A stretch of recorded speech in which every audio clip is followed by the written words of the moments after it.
प्रिय छात्रों नमस्कार। आइए आज हम पढ़ने वाले हैं कक्षा 12वीं विषय भौतिकी असाइनमेंट 4।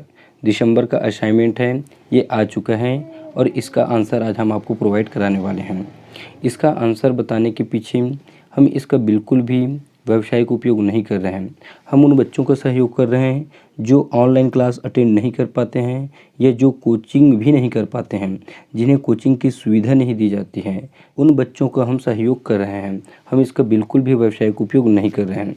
तो आइए देखते हैं फर्स्ट क्वेश्चन क्या है। पार्श्विक विस्थापन किसे कहते हैं, इसके लिए व्यंजक स्थापित कीजिए। ठीक, तो सबसे पहले क्या करते हैं हम, पार्श्विक विस्थापन किसे कहते हैं उसकी परिभाषा को हम लिखेंगे। तो पार्श्विक विस्थापन का परिभाषा मैं आपको चित्र के माध्यम से बहुत आसानी से समझा रहा हूँ। ठीक, इसमें आपको मैं सभी क्वेश्चन को अच्छे से समझाऊंगा। थोड़ा सा लंबा वीडियो रहेगा लेकिन आपका क्लियर हो जाएगा। तो देखिए, चित्र पहले आप समझ लीजिए, फिर ये डिफिनेशन जो है वो आपको आसानी से समझ आ जाएगा और आप इसे लिख भी सकते हैं। तो चित्र देखिए क्या है।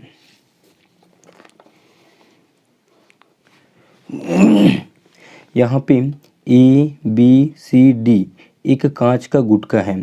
ठीक, और बाहर क्या है, वायु है, फिर कांच है, फिर वायु है। वायु यहाँ विरल माध्यम है और कांच सघन है और पुनः वायु विरल माध्यम है।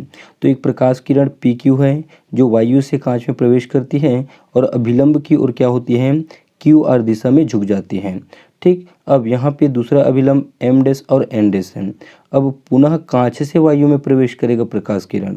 तो कांच मतलब सघन, वायु मतलब विरल। तो सघन से विरल में जब प्रवेश करेगा तो अभिलंब से दूर हटेगा। ठीक, इस कंडीशन में आपतन कोण और निर्गत कोण E ये दोनों सदैव बराबर होते हैं तथा आपतित किरण और निर्गत किरण भी सदैव बराबर होते हैं।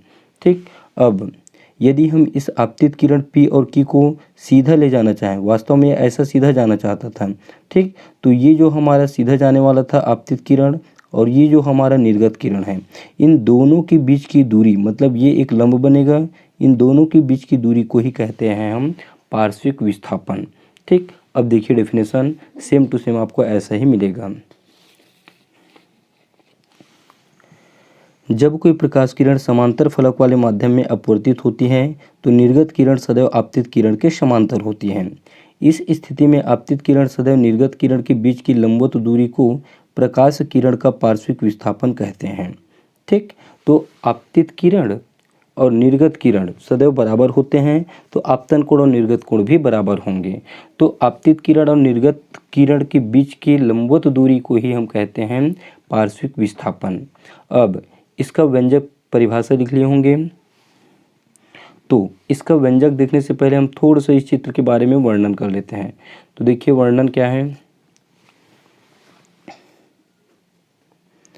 माना ABCD कांच का एक आयताकार गुटका है जिस पर एक प्रकाश किरण PQ वायु से चलकर कांच में अपवर्तित होती है और पुनः कांच से वायु में RS दिशा में निर्गत हो जाती है।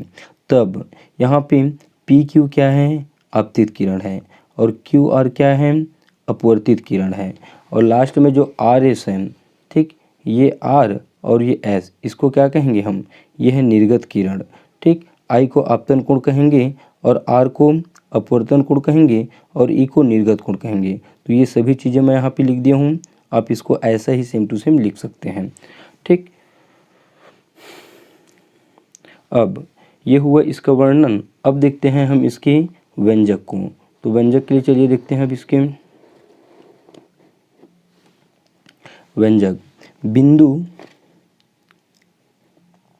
बिंदु Q पर स्नेल का नियम लगाएंगे और स्नेल का नियम होता है आपतन कोण कीजिए और अपवर्तन कोण कीजिए में क्या होती है, एक निश्चित अनुपात होता है। तो sin I बटे sin R, माध्यम होगा वायु से कांच, मतलब वायु मतलब एयर, कांच मतलब G ग्लास हो जाएगा। तो A म्यू G बराबर sin I बटे sin R, समीकरण 1। इसी तरह से हम R पर भी स्नेल का नियम लगाएंगे। तो R अपवर्तन कोण, E तो R आपतन कोण और E अपवर्तन कोण होगा। तो sin R बटे sin E हो जाएगा G म्यू A बराबर। अब हम प्रकाश की उत्क्रमणियता के सिद्धांत से जानते हैं A म्यू G और G म्यू A का वैल्यू क्या होता है, 1 होता है। समीकरण 1 से हम यहाँ पे इसका वैल्यू रखेंगे, समीकरण 2 से इसका वैल्यू रखेंगे। ठीक, तो इसको नोट कर लिए होंगे, तो फिर इसको आगे बढ़ाते हैं फिर। ठीक, तो समीकरण 1 व 2 से हम मान रख दिए तो साइन आई बटे साइन आर बटे साइन ई बराबर 1। आर से आर कटेगा, बचेगा साइन ई बटे साइन आई बटे साइन ई। साइन ई इधर चला जाएगा तो साइन आई बराबर साइन ई, आई बराबर ई होगा। अर्थात आपतन कोण निर्गत कोण के बराबर होती है, आई इक्वल टू ई। ठीक, अब चित्र से पुनः हम देखते हैं समकोण त्रिभुज आर एन क्यू में। ठीक, चित्र आप बनाए होंगे कॉपी में, उसको देखिए समकोण त्रिभुज आर एन क्यू में। अच्छा चलिए मैं एक बार चित्र को वहीं पे और समझा देता हूँ। वहीं पे जिस त्रिभुज का उपयोग कर रहा हूँ उसको बस समझा रहा हूँ। 2 त्रिभुज लूँगा मैं यहाँ पे, एक लूँगा आर एन क्यू। ठीक, तो यहाँ पे कोण आर बन रहा है तो आर के सामने वाला भुजा होगा लंब और ये होगा क्यू और आर होगा कर्ण। ठीक, तो यहाँ पे वो लंब हो जाएगा आर एन और आधार हो जाएगा क्यू एन और कर्ण हो जाएगा क्यू और आर। कौन से त्रिभुज में? क्यू एन आर में, सेकंड त्रिभुज क्यू आर, यहाँ पे नाम दिए हम एल। अब इस त्रिभुज में देखिए आर क्यू एल में।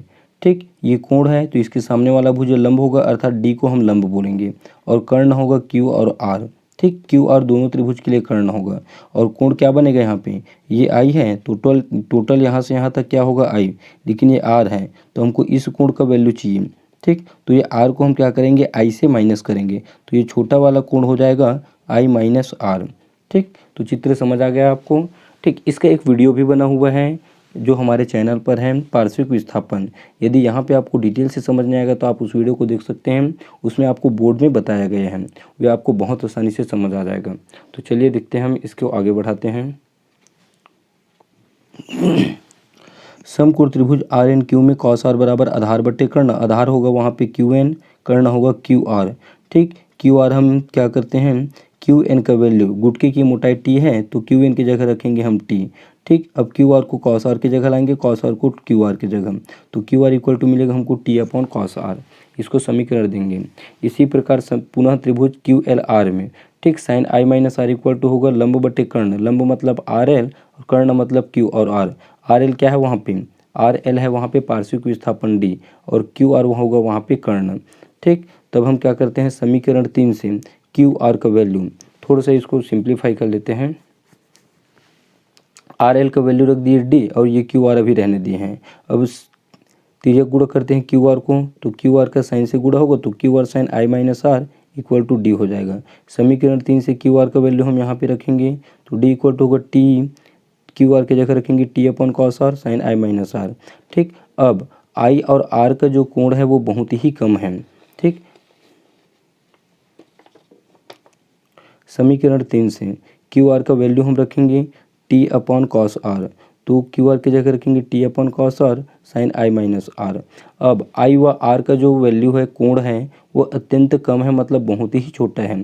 तब की कंडीशन में हम आई को 0 की ओर ले जा सकते हैं और आर को भी 0 की ओर ले जा सकते हैं। 0 नहीं होगा, बस 0 की ओर जाएगा वो।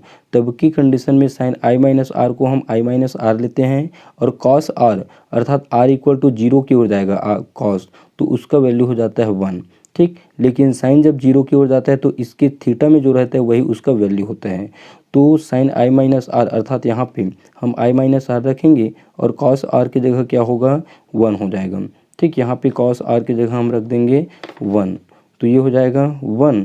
अब देखिए टी का टी, आई का आई, माइनस का माइनस आर, हम आर में आई का ऊपर नीचे गुणा करेंगे और नीचे के 1 को छोड़ देंगे।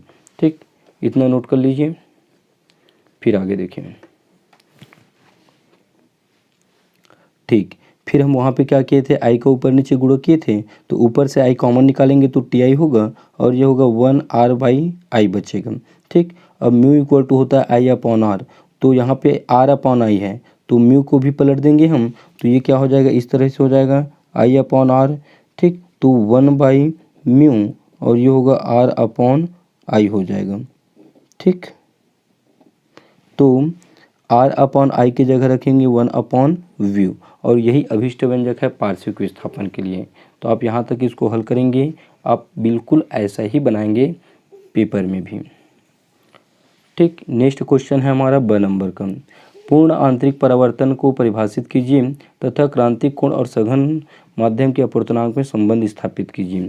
तो पूर्ण आंतरिक परावर्तन को परिभाषित करने से पहले हम क्रांतिक कोण देखेंगे। तो क्रांतिक कोण और पूर्ण आंतरिक परावर्तन मैं आपको चित्र में समझाता हूँ। डेफिनेशन आप देखकर लिख सकते हैं, क्योंकि डेफिनेशन लिखना बहुत आसान होता है। बस इसको आप समझिए तो आपको बहुत अच्छे से ये काम भी देगा। ठीक, चलिए डेफिनेशन लिख लीजिए। हो गया। चलिए चित्र समझिए अब। एक सघन माध्यम है और एक विरल माध्यम है। तो सघन माध्यम में हम प्रकाश किरण को क्या कर रहे हैं, आपतित कराते हैं। तो ये क्या होता है, अभिलंब से दूर हटता है। फिर हम प्रकाश किरण को ऐसे बढ़ाते जाते हैं, मतलब आपतन कोण के मान को बढ़ाते जाते हैं तो और दूर हटेगा। लेकिन एक ऐसा स्थिति आएगा कि अपवर्तन कोण का मान जो है वो 90 अंश के बराबर होगा, तब इस आपतन कोण को ही हम क्रांतिक कोण कहते हैं। ठीक, अब इस आपतित किरण को और यदि हम ऐसे बढ़ा दिए, तब ये जो अपवर्तित किरण है वो क्या होगा, इस दिशा में ऐसा चला जाएगा। ठीक, इस दिशा में ऐसे परावर्तित हो जाएगा, ये कंडीशन। तो यदि क्रांतिक कोण के मान को हम क्या करें, और बढ़ा दें, ठीक, क्रांतिक कोण के मान को और बढ़ा दें, तब हम इसको कहते हैं पूर्ण आंतरिक परावर्तन। ठीक, जिस दिशा में आपतित हुआ है उसी दिशा में परावर्तित हो गया है। मतलब इसके माध्यम देखिए, ये भी सघन है, ये भी सघन में। तो ये वाला चित्र क्या है, हमारा पूर्ण आंतरिक परावर्तन है, और ये चित्र है हमारा क्रांतिक कोण के लिए। इसका भी वीडियो बना है, उसमें भी आपको बहुत ही डिटेल से इसको समझाया गया है, तो उसे आप देख सकते हैं। ठीक, चलिए आगे बढ़िए। ठीक, अब उसी में आगे कहा गया है अपवर्तनांक तथा क्रांतिक कोण में संबंध स्थापित कीजिए। तो उसके लिए छोटा सा आपको वर्णन लिखना पड़ेगा। माना कोई प्रकाश किरण सघन माध्यम से विरल माध्यम में प्रवेश करती है, तो सघन माध्यम में आपतन कोण I तथा विरल माध्यम में अपवर्तन कोण R है। तब स्नेल का नियम, ठीक, एक चित्र और हम बना दिए हैं। तो साइन I और ये होगा 90, ठीक, स्नेल के नियम से। तो साइन IC बट्टे साइन R होता है स्नेल का नियम, लेकिन I क्या होगा, IC के इक्वल होगा, और R क्या होगा, 90 डिग्री के इक्वल होगा। तो R की जगह रखेंगे हम 90 और I की जगह रखेंगे IC। साइन 90 का वैल्यू क्या हो जाता है, 1 होता है। तो साइन 90 की जगह क्या रखेंगे, हम 1 रखेंगे, और 1 को लिखने की ज़रूरत नहीं है। ठीक, तो इसको छोड़ देंगे तो बचेगा साइन IC। यहाँ पे हम प्रकाश की उत्क्रमणियता का सिद्धांत लगाएंगे, इसके माध्यम को चेंज करेंगे तो ये व्युत्क्रम में चला जाएगा। तो W म्यू A है तो ये बट्टे में आ जाएगा A म्यू W। ठीक, अब पलट देंगे तो A म्यू W ऊपर जाएगा तो ये नीचे आ जाएगा। अब व्यापक रूप लेते हैं। तो व्यापक रूप का मतलब ये होता है, हम सभी जो सघन माध्यम और विरल माध्यम है उसको छोड़ देते हैं। तो A और W को छोड़ेंगे तो बचेगा सिर्फ म्यू बराबर 1 साइन IC। ठीक, अब 1/साइन क्या होता है, कौशिक होता है, तो कौशिक IC। और यही क्या है, अपवर्तनांक और क्रांतिक कोण में अभिष्ट संबंध को प्रदर्शित करते हैं। ठीक, इस तरह से आप इस क्वेश्चन को हल करेंगे। अब देखते हैं हम सेकंड नंबर के क्वेश्चन को। तो सबसे पहले क्वेश्चन देखिए। क्वेश्चन बहुत लंबा है। क्वेश्चन का मेन मीनिंग है प्रकाश के अपवर्तनांक को आपको परिभाषित करना है और साथ ही साथ उसके लिए किरण आरेख भी बनाना है। और किरण आरेख के लिए आपको क्या करना है, ये जो है हमारा अपवर्तनांक का सूत्र है। ठीक, गोलीय पृष्ठ के अपवर्तनांक का सूत्र। तो इस सूत्र की व्युत्पत्ति भी आपको करना है। ठीक, ये है हमारा क्वेश्चन। तो चलिए देखते हैं। सबसे पहले हम क्या करेंगे, प्रकाश के अपवर्तनांक को परिभाषित करेंगे। तो प्रकाश के अपवर्तनांक का देखिए डेफिनेशन यहाँ पे मैं लिख दिया हूँ। जब कोई प्रकाश किरण वायु या निर्वात से किसी माध्यम में प्रवेश करती है तो वायु या निर्वात के सापेक्ष उस माध्यम के अपवर्तनांक को निरपेक्ष अपवर्तनांक कहते हैं। इसे म्यू से प्रदर्शित करते हैं। अब ध्यान दीजिएगा, हमको पूछा है प्रकाश के पदार्थ का अपवर्तनांक, लेकिन ये निरपेक्ष अपवर्तनांक है।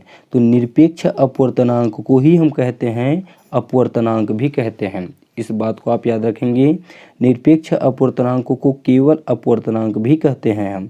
ठीक, और अपवर्तनांक मतलब म्यू इक्वल टू होता है साइन I बट्टे साइन R। इसी को हम स्नेल का नियम भी कहते हैं। तो ये हुआ अपवर्तनांक का परिभाषा। अब गोलीय पृष्ठ पर अपवर्तन के सूत्र की हम गणना करते हैं। तो उसके लिए क्या करेंगे, सबसे पहले आप चित्र बनाएंगे। तो सबसे पहले मैं आपको चित्र को ही अच्छे से समझा देता हूँ। तो देखिए, ठीक, अभी मैं जितना भी वीडियो बना रहा हूँ इन सभी का वीडियो हमारे चैनल पर बना हुआ है। उसमें आपको बहुत ज़्यादा डिटेल से समझाया गया है। आप असाइनमेंट लिखने के बाद उन वीडियो को देख सकते हो। ठीक, तो देखिए चित्र को। चलिए देखिए चित्र को।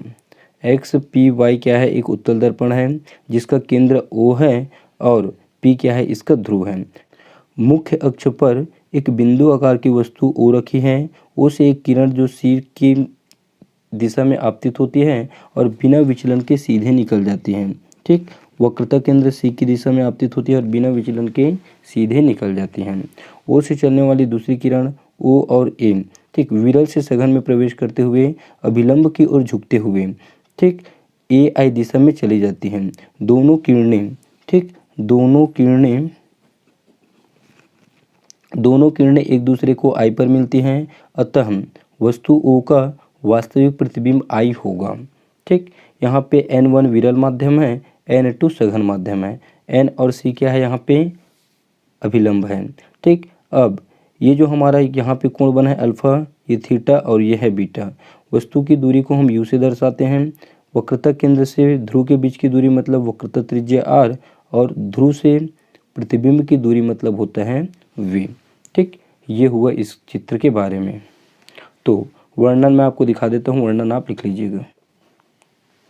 ठीक, इतना को आप सबसे पहले लिख लीजिए। माना एक्स वाई पी एक उत्तल दर्पण का मुख्य परिचित है जिसका ध्रुव P तथा वक्रता केंद्र C है। पृष्ठ के बाईं ओर N1 अपवर्तनांक का विरल माध्यम तथा दाईं ओर N2 अपवर्तनांक का सघन माध्यम है। ठीक, इसके बाद फिर आगे उधर का रहेगा ये। अब आगे का वर्णन इतना आप लिख लीजिए। ठीक, पॉज करके रोक के आप लिख सकते हैं। चलिए देखिए इसके व्यंजक को। व्यंजक थोड़ा फास्ट बता रहा हूँ। आपतन कोण है हमारे पास OAN, अपवर्तन कोण है IAC। स्नेल का नियम लगाइए और माध्यम हो जाएगा सेकंड से फर्स्ट। ठीक, तो N2 सघन बट्टे विरल हो जाएगा, साइन I बट्टे साइन R। तिर्यक गुणा करेंगे हम इसको तो ये मिलेगा। I व R के मान बहुत कम होते हैं, तब साइन I को हम I के तुल्य, साइन R को हम R के तुल्य लेते हैं। समीकरण 1 से, ठीक, यहाँ पे I रखेंगे साइन I की जगह और साइन R की जगह R रखेंगे तो होगा N2R N1 I हो जाएगा। ठीक, आपतित किरण, अपवर्तित किरण तथा अभिलंब मुख्य अक्ष के साथ अल्फा, बीटा और थीटा कोण बनाते हैं। ठीक, तब की कंडीशन में त्रिभुज AOC देखेंगे। चलिए चित्र फिर समझा देते हैं आपको। यहाँ पे दो त्रिभुज को मैं लेके चलूँगा। एक होगा OAC। ठीक, तो थीटा और अल्फा इन दोनों का योग I के बराबर होगा बहिष्कोण की परिभाषा से। फिर दूसरा त्रिभुज AIC, तो अल्फा ये R और ये बीटा दोनों का योग क्या होगा, थीटा के बराबर होगा, क्योंकि बहिष्कोण होता है बाहर में बनने वाला कोण उसके अंदर में बनने वाले कोण के योग के बराबर होता है। ये होता है बहिष्कोण का डेफिनेशन। ठीक, तो दोनों त्रिभुज का उपयोग किए हैं हम। चलिए आगे देखें। AOC में I बराबर अल्फा प्लस थीटा बहिष्कोण, AIC में थीटा बराबर R प्लस बीटा बहिष्कोण। R का वैल्यू होगा यहाँ पे थीटा माइनस बीटा। समीकरण 2 में, ठीक, समीकरण 2 में हम R और I का वैल्यू हम उठा के रखेंगे। ठीक, नोट कर लीजिए। चलिए आगे देखते हैं। ठीक, R व I का मान जब हम समीकरण 2 में रखेंगे तो हमको इस तरह से मिलेगा। अब हम क्या करेंगे, चाप सूत्र का प्रयोग करेंगे, कोण बराबर चाप बटे त्रिज्या। तो चित्र में आप फिर देखेंगे कि यहाँ पे हमारे पास तीन कोण है, अल्फा, बीटा और थीटा। देखिए ये है हमारे पास तीन ठो कोण। ठीक, अल्फा, बीटा और थीटा। तो कोण बराबर होता है चाप बटे त्रिज्या। तो अल्फा के लिए चाप होगा AP और त्रिज्या होगा PO। ठीक, AP बटे PO। थीटा के लिए चाप होगा AP, त्रिज्या होगा PC। ठीक, बीटा के लिए चाप होगा AP और त्रिज्या होगा PI। ठीक, इस तरह से हम इसका उपयोग करेंगे। तो यहाँ पे देखिए अल्फा, बीटा और थीटा चाप बटे त्रिज्या के फार्मूला से हम इसका वैल्यू निकाले हैं। इन तीनों मान को हम समीकरण 3 में रखेंगे तो हमको इस तरह से मिलेगा। यहाँ से PA हम कॉमन निकालेंगे, बाहर निकलेगा, N2 को अंदर ले जाएंगे, यहाँ पे N2 चला जाएगा, N2 अंदर जाएगा, PA बाहर निकलेगा, N1 अंदर जाएगा, PA बाहर निकलेगा, PA से PE कट जाएगा। ठीक, अब ये हमको इस तरह से मिलेगा। यहाँ से हम क्या करते हैं, PC जो ये था, ठीक, इसको हम लेफ्ट साइड लाए हैं और PI को क्या किए हैं, राइट साइड ले गए। तो N1 PC को इधर लाए तो माइनस बना, N2 PI को इधर ले गए तो प्लस बन गए।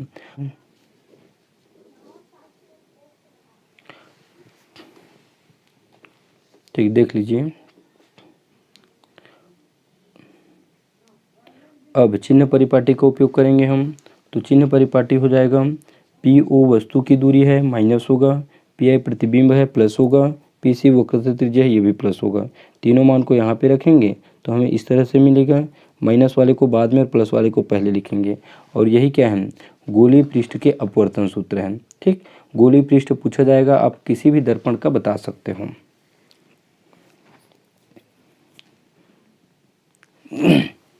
ठीक, नेक्स्ट क्वेश्चन है तीसरा का अ नंबर। क्वेश्चन है प्रत्यवर्ती धारा जनित्र का नामांकित चित्र बनाइए। इसमें कुंडली के घूर्णन से प्रेरित विद्युत वाहक बल निर्धारित कीजिए। अर्थात विद्युत वाहक बल एप्सिलॉन का वैल्यू हमको निकालना है इसमें। तो डायनेमो का परिभाषा देख लीजिए, प्रत्यवर्ती धारा डायनेमो का जनित्र का।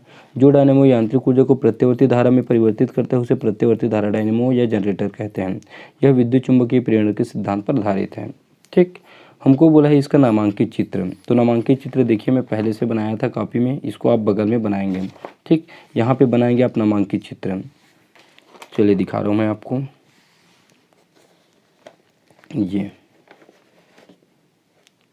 ठीक, ये है नामांकित चित्र। यहाँ पे देखिए इस चित्र के बारे में थोड़ा सा। एन क्या है, एक नाल चुंबक है। ABCD एक आर्मेचर है जो इस तरह से दक्षिणावर्ती दिशा में घूमता है। ठीक, इस तरह से ये घूमता है। B1 और B2 ब्रश हैं जो अपनी जगह में स्थिर रहते हैं। और S1 और S2 क्या है, सर्पी बल हैं जो आर्मेचर के सिरे से जुड़े रहता है और इसके साथ ही साथ ये भी घूमता है। R को हम कहते हैं लोड, मतलब प्रतिरोध कहते हैं। ठीक, ये प्रथम अर्धचक्र में है जब कुंडली इस तरह से रखा है और ऐसे घूमता है ये इसके लिए। ठीक, इसके लिए है। अब दूसरी बार घूमने के लिए हमारा ये कंडीशन आता है। तो ये जो चित्र है वो नामांकित चित्र है। तो क्या करेंगे आप, पहले इस चित्र को बनाएंगे। अब इसको नामांकित करना है तो चित्र में जो जो चीज़ दिया हुआ है उन सभी के बारे में आपको लिखना पड़ेगा, अर्थात आपको संरचना भी बताना पड़ेगा। ठीक, तो देखिए संरचना मैं बहुत आसान भाषा में लिख के रखा हूँ यहाँ पे। ठीक, तो ये है संरचना आप लिख लीजिए, तभी चित्र हमारा नामांकित होगा। ठीक, पहला क्षेत्र चुंबक है, आर्मेचर है ABCD। ठीक, चलिए ठीक, ये है देख लीजिए आगे का तीसरा और ये चौथा नंबर का। इसके बाद हम उसकी संरचना लिखने के बाद प्रेरित विद्युत वाहक बल का निर्धारण करेंगे। प्रेरित विद्युत वाहक बल का निर्धारण के लिए देखिए ये वर्णन है, वर्णन को आप ऐसा ही सेम टू सेम लिख लीजिए। ठीक, अब देखिए यहाँ तक ये है फाइव बराबर BA cos थीटा होता है, कोणीय वेग ओमेगा बराबर कोणीय विस्थापन बटे समय अंतराल। ठीक, ये तिर्यक गुणा होगा ओमेगा टी होगा और ये थीटा इक्वल टू। अब समीकरण 1 में हम क्या करेंगे, यहाँ पे समीकरण 1 में थीटा का वैल्यू रखेंगे ओमेगा टी, तो ये हो जाएगा ओमेगा टी। ठीक, फैराडे के विद्युत चुंबकीय प्रेरण के द्वितीय नियम क्या होता है, इक्वल टू होता है -n d∅dt होता है। ठीक, तो हम क्या करेंगे -n d∅dt, फाइव का वैल्यू रखेंगे BA cos omega T, n minus का माइनस। ठीक, BA बाहर आ जाएगा, cos ओमेगा टी का अवकलन होता है minus sine omega T, omega सामने आ जाएगा, माइनस माइनस प्लस होगा n BA omega sine omega T. और इस पूरी को हम क्या करेंगे, एप्सिलॉन के इक्वल मिलेंगे, एप्सिलॉन 0 और ये साइन ओमेगा टी। और यही क्या होगा, यही है हमारे लिए विद्युत वाहक बल, प्रेरित विद्युत वाहक बल के लिए समीकरण। इसी का निर्धारण आपको करना था, जहाँ पे आप इसको बता सकते हो n BA ओमेगा क्या होता है, एप्सिलॉन 0 होता है। छोटा सा 2 लाइन है, लिखा भी हूँ।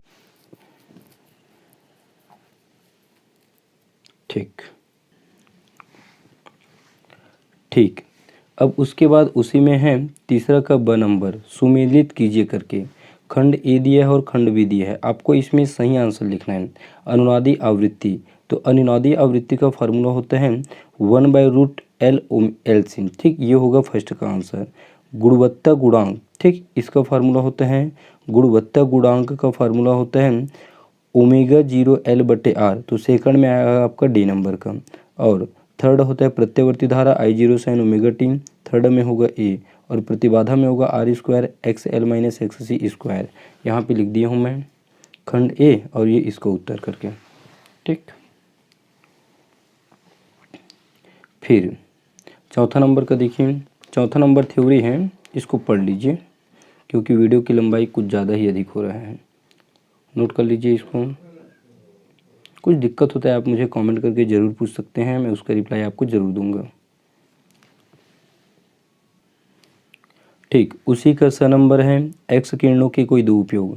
तो एक्स किरण का उपयोग हम क्रिस्टलीय संरचना का पता लगाने में करते हैं और विशेष प्रकार के कैंसर, ट्यूमर आदि के इलाज में भी हम इसका उपयोग करते हैं। ठीक, अब है पांचवा का अ, परावर्तक दूरदर्शी किसे कहते हैं। ठीक, तो परावर्तक दूरदर्शी देखिए अभिदृश्यक के रूप में अवतल दर्पण का उपयोग करते हैं, उसी दूरदर्शी को हम कहते हैं परावर्तक दूरदर्शी।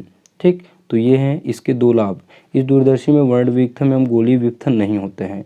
अभिदृश्यक से बना प्रतिबिंब तीव्र तथा स्पष्ट होता है। ये होगा परावर्तक दूरदर्शी का डेफिनेशन और ये इसके दो लाभ।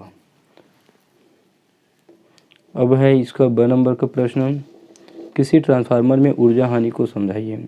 तो सबसे पहले आप एक काम करना, छोटी सी ट्रांसफार्मर का डेफिनेशन दे देना। ट्रांसफार्मर एक ऐसी युक्ति है जो एसी वोल्टेज को बढ़ा देता है या घटा देता है। इसका कार्य अन्योन्य प्रेरण के सिद्धांत पर आधारित है। ठीक, अब ट्रांसफार्मर के ऊर्जा क्षय को ही हम हानि कहते हैं। तो देख लीजिए ये और इसको नोट कर लीजिए। ठीक, तो इस तरह से हमारा असाइनमेंट का क्वेश्चन कंप्लीट होता है। तो वीडियो आपको अच्छा लगा है तो लाइक करें और एक छोटा सा कमेंट कर दीजिए। चैनल को सब्सक्राइब जरूर करें क्योंकि इसमें हम फिजिक्स की वीडियो अपलोड करते रहते हैं, तो आपको इससे बहुत ज़्यादा बेनिफिट होगा।